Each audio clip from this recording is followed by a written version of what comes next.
Boy, King fans are all the way up. They are turned up. Shout out Fat Joe. Shout out Steph Curry as he gets ready for this playoff run. Warriors making the playoffs in 9 of the last 11 seasons. Truly remarkable what this core has done. And I don't think we've taken the time to appreciate them. And, 888-957-9570. What if this is the last run? What if this is? What's going to be your favorite memory to take away? Is it the championships? Is it the 73-9 season? Is it all the records they've broken? There's so many memories that this core has helped develop. Whether it's Steve Kerr, Bob Myers, and, of course, the players on the court, Steph Curry, Draymond Green, and Klay Thompson. Andre Iguodala also been part of the process, although not so much this season. Of course, he's only played 8 games. He's out with the wrist injury. But, we discussed the Draymond Green contract incessantly. We discussed Klay Thompson coming in on the last year of his deal next season. The emergence of Jordan Poole. Andrew Wiggins has an extension. Jonathan Kuminga, where does he fit in? Moses Moody, where does he fit? With Dante DiVincenzo opt out. But last night, Shasky, it was just stinking, man. It's like, what if this is the last run? Let's get ready to embrace it. Because it could end in 2 weeks. It could end in 2 months. It could end in the NBA Finals. We have no idea. But this could be it. This could be the last. And it's not a negative. I'm not even putting that out there. But the reality is, we may not see Bob Myers as the president of basketball operations next season. No, there's no doubt. It's interesting.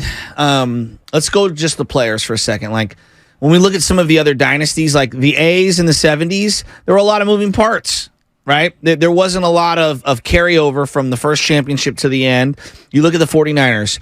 Joe Montana was a constant. Bill Walsh was a constant. Ronnie a lot on defense, but it didn't feel like Ronnie and Joe, because they were never on the field at the exact same time, you wouldn't consider them like a pairing. You know what I mean? Just because of the way football is. Jerry was only there for 2 of the championships, right? Right. Or technically 3. I'm talking about with Joe. I'm talking about with Joe, right? 2. Back-to-back. Right? Bengals. Dwight Clark was only there for 2 of the championships because he wasn't there in 88 and 89. I look at the San Francisco Giants, and like Lincecum wasn't really prominently featured in the 2014 World Series. Matt Cain was out with an injury. It was really Buster and and Bumgarner, but like Bumgarner was so young in the first one. He had the 2 start, or I guess the 1 start in Game 5, and then I look at like Brandon Crawford wasn't on that 2010 team. Belt wasn't on that 2010 team. Like, this is a very unique dynasty in the fact that these 3 main cogs. I mean, 3 of the 5 guys on the floor, 60% of the players on the floor are there from start to finish. Right. I mean, it's crazy. So, like, when I contrast that to the other dynasties in this area, in this market, it's so unique. So I think that this one, not only as there's this built-up familiarity, each of those guys, it feels like more contributed to the team's successes and the failures and the winning and all that than even those other dynasties that I look at. And so I think that people are even more attached to Klay, Dre, and Steph than they are any of these other dynasties. No doubt. I mean, and it just, we're at the end game. We're at the end game now. Maybe it lasts another 3 years. Maybe it lasts another 2 years. How will this run play out? Like, if they lose to the Sacramento Kings, the run's over. I think it's safe to say the run will probably be over. They go on this long run, this journey. You hope that it's not the end of Bob Myers, because I love seeing Bob Myers and what he represents. Talk about a guy who's from here, a guy who embraced this culture, a guy who's just a good dude. You hate to lose good dudes in your organization. Draymond Green. See what you want about Draymond Green. You don't win those championships without Draymond Green.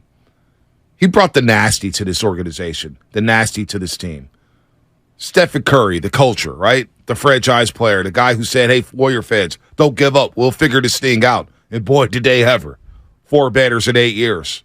Klay Thompson, who loves the Bay, who jumps in the Bay, who loves his coach, who drives the boat. Like, all this stuff, and I'm just thinking, like, damn, I hope this isn't it. So that's why when I embark on this journey with this Golden State Warriors team, every single game, I'm going to enjoy the hell out of it. I'm going to enjoy every moment from here on out and not take it for granted, because maybe the run has passed everybody by. Maybe we have taken some of the years for granted, the KD years. Last year, Game 4, seeing them celebrate on the parquet floor after Game 6 at TD Garden. The KD years for granted a little. Before you keep going. I do think a little. I do. I do. I think we're going to look back and appreciate the KD years more down the line. Why do you take the KD years for granted?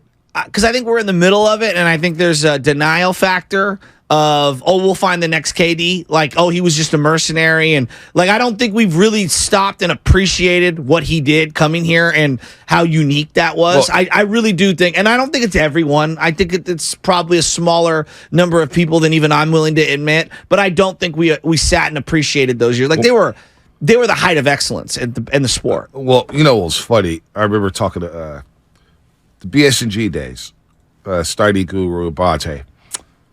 And we went back and looked at KD's playoff run, his last season with the Golden State Warriors. Sweet. And I don't think people realize how good he was during that postseason run before he came up with the calf strain / Achilles. Against the Clippers? I mean, think about what he was doing against the Rockets, right? So he started off slowly. The first 2 games against the Clippers, 23 points in 21, in games 1 and 2. Then he turned it up. That's Game slow. 3. I love how that's slow. Right, that's slow. Like he scored 6. Right, with 21, 5 and 5, 9 turnovers, 23, 4 and 3. All right, so it's 1-1 going to LA. Then he drops 38, 7 and 4. Then he drops 33, 7 and 6. Then in Game 5, he drops 45, 6 and 6. Then in Game 6, he drops 56 and 5. Oh, you want some of this, Rockets? I'm gonna drop 35 on your head in game number 1. Then I'm going to go 29, 5 and 4. Then I'm going to go 46, 6 and 3. Then I'm going to drop 34, 7 and 5. And then in game 5 of that series against the Rockets, in 32 minutes, I got 22, 5 and 4. And then I get hurt. This guy was about to go on a Dirk-like run in that postseason. When he looked at Nick Friedel, he looked at J.D. McCollum, he told everybody there at the Racketeer Performance Center, I know who I am. I'm Kevin Durant. That was the ultimate flex. You so, talking to Nick? He was talking to all of them. Give it to me. Oh, so Kevin Durant. You know who I am. I'm now imagining Nick Friedel. Oh boy. Yeah, exactly. Man. So all I'm saying is, I don't think we appreciate it. But you know what? I get why certain fans right now on YouTube or the Comcast Business text line are saying, "Why are you guys talking about this?" No, we're just reflecting. I think it's a moment as before we start. We reflect. Going back and reflecting on what this core has done and to get us back to this point to where now we're thinking, boy, can they win at number 5? Can they win at 5th? Let me ask you this one. You're probably too close to the team because of your job duties and whatnot, so maybe you're not the right person to ask. Do you think we as a fan base are more connected to Clay, Dre, and Steph than any other dynasty in terms of the familial connection? Well, I think social media has a lot to do with that. That's a good point. When you add the social media aspect and the way these 3 guys has embraced the Bay Area. Yeah. Which is why, I get a little turned up when people talk about Clay, because it's like, if we can't love this guy, how can we love anybody who comes through this region? Like, he's embraced the community just as much as Stephen Curry. Draymond Green is a fixture in this community. I mean, all the Philmonians down there love Draymond Green. He's done a lot with them. Thank you, Willie Hen. Money making Mims. Shout out to Money making Mims out there. Washington Eagle. Not him Chris and Donovan, Truce SF shoe store. Those guys, Draymond Green rolls with these. Draymond Green is their homie, their guy. So when I think about what these guys have done in the Bay, yeah, we are connected to them because of social media, because they've embraced the community. They live here in the community. They're all about the Bay Area, through and through. They've been here for over a decade. That's the thing.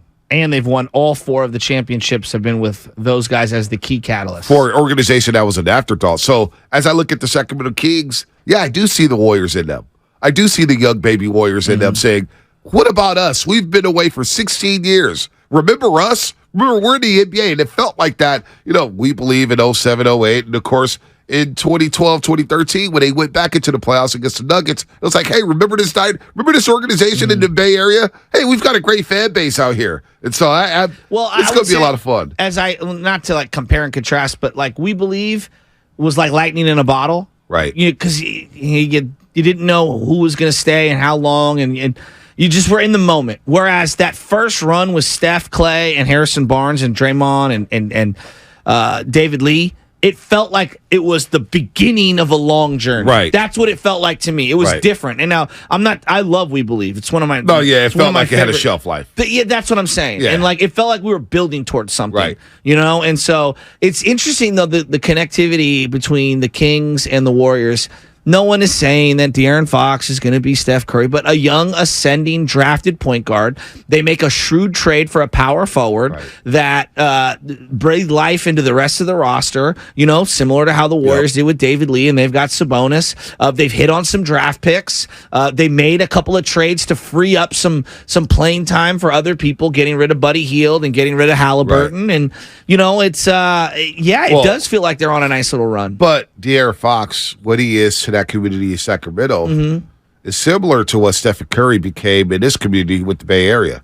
De'Aaron Fox has embraced Sacramento like DeMarcus Cousins did. They embraced Sacramento. And Kings fans are saying, do not talk about our boy. That is our golden child. This is a guy who wanted to stay in Sacramento, the guy who wanted to build in Sacramento. And so he does have a Curry-like impact off the floor for that fan base, I believe. And on the court, they could be they're completely different players. Yeah. De'Aaron Fox will go to the rack and duck on your head. You know what I'm saying? He will run that pick and roll to depth and get into the paint and hit that floater, stop from 15 feet, pop it, drop it. I mean, this guy's he's the ultimate package at the point guard position, and he's got plenty of speed, and he ain't no punk. So De'Aaron Fox he's a hell of a player. This is why the series is fascinating, though, because it is the young baby Kings who said, we got shooters. We've been consistent all year. We took the regular season seriously. The Warriors, they're old. They don't play any defense. Wait till you come up to go to one. We have the better arena. We have the better fan base. And right now we have the younger legs. So that's why I'm really jacked up about this. But I do wonder for the fan base, how are you approaching this playoff run for the Golden State Warriors? Are you happy? Are you optimistic about a championship berth? Are you looking at it as some Warrior fans saying, hey, this may be the last run. This may be the last row with this group. Well, I want to soak in whatever happens throughout the entire playoffs. I want to be able to bask in it every single game because, to your point, B, it could be it. I mean, Draymond has the opt-out. Yep. Steve Kerr, who knows? Bob Myers, who knows? And who knows if Dante DiVincenzo and will stay here. Who knows if Wiggins is here or Jordan Poole or whoever you want to put on the roster. Who knows if they're here next year? I do believe that if they were to bow out at any point, a lot of things could be different. So you have to be able to appreciate it.